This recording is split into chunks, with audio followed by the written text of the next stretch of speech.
चंचल कुमार जी सपा से हमारे साथ में जुड़े हैं। आप सभी का बहुत स्वागत के साथ सवाल सबसे पहले यश श्रीवास्तव आपसे।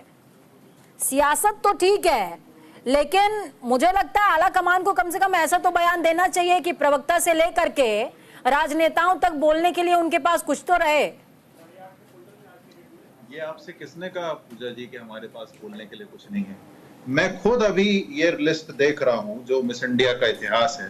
तो यदि कोई बात राहुल जी कहते हैं तो वो बड़ी गलत लगती है।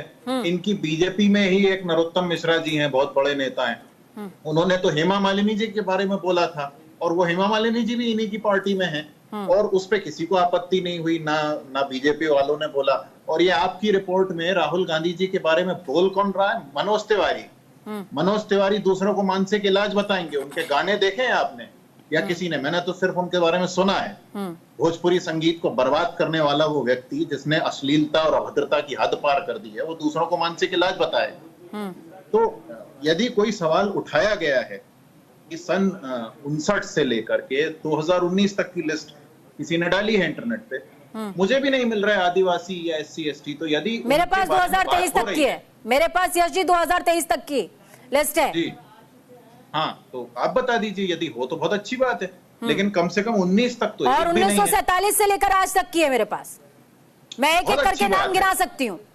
गिना दीजिए, बिल्कुल गिना दीजिए। हम तो ये कह रहे हैं कि भागीदारी बढ़नी चाहिए और ये बात शुरू हुई जनगणना से। अब बीजेपी वाले हमें जातिगत जनगणना पे यदि कुछ कहना चाहते हैं तो कम से कम जनगणना तो करके दिखाएं पहले। 2011 के बाद जनगणना ही नहीं हुई है और ये जाति को लेके यहाँ से वहां बोल रहे हैं। भाई आप जनगणना तो करके दिखाइए। नहीं देखिए, मैं उस चीज के विपक्ष में नहीं हूँ कि जातिगत जनगणना होनी चाहिए कि नहीं होनी चाहिए, वो अलग का मुद्दा है। मुद्दा ये है कि आप मिस इंडिया जैसे पेजेंट में आप आरक्षण की बात कर रहे हैं सर। वहां रिजर्वेशन होता है क्या? किस तरीके से सिलेक्शन होता है? किस तरीके से सिलेक्शन होता है? नहीं पूजा जी, राहुल जी ने ये नहीं कहा है कि आप उसमें आरक्षण दीजिए। उन्होंने ये कहा है कि इतने सारे लोगों में से इन जातियों के, इस समुदाय के लोग नहीं हैं। उसका कारण है कि उनको आगे बढ़ने का मौका नहीं मिल रहा और आपको पता ही नहीं है कि लोग कितने हैं, किस जाति के हैं, उनकी क्या जरूरतें हैं। तो आप कैसे कोई बात करेंगे? हम तो शुरू से यही बात उठा रहे हैं। अब रोज इस पे आप भाजपा से नया बयान लीजिए। मनोज तिवारी जैसे लोगों का क्या है? यश श्रीवास्तव, इस बात की जिम्मेदारी कौन लेगा कि ये जो महिलाएं आगे बढ़ी हैं वो बहुत ज्यादा सशक्त थी? नहीं देखिए, इस बात की जिम्मेदारी किसी को लेने की जरूरत नहीं। महिलाएं वो बहुत सशक्त थी क्या? उनका जो फाइनेंशियल बैकग्राउंड या फैमिली बैकग्राउंड था वो बहुत सशक्त था क्या?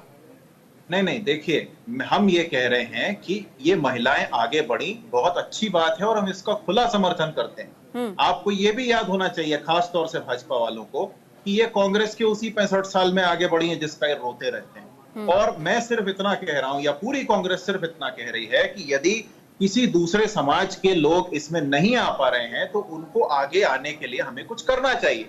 अब आप वो सारी बात को एक तरफ रख के यदि इसके पीछे पड़ जाए कि राहुल जी ने जो कहा है तो वो जो कहा है वो पूरा नहीं है। उन्होंने सिर्फ इतना कहा है कि लिस्ट में नाम नहीं है। तो नाम क्यों नहीं है? होना चाहिए, बिल्कुल होना चाहिए, बिल्कुल होना चाहिए। 1947 से लेकर के कब तक आपकी गवर्नमेंट रही सर?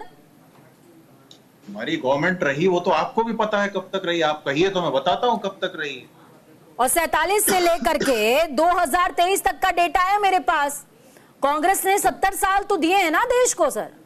70 साल में आप नहीं लेकर के आ पाए क्योंकि उसमें होता ही नहीं है, मुद्दा ही नहीं है वो।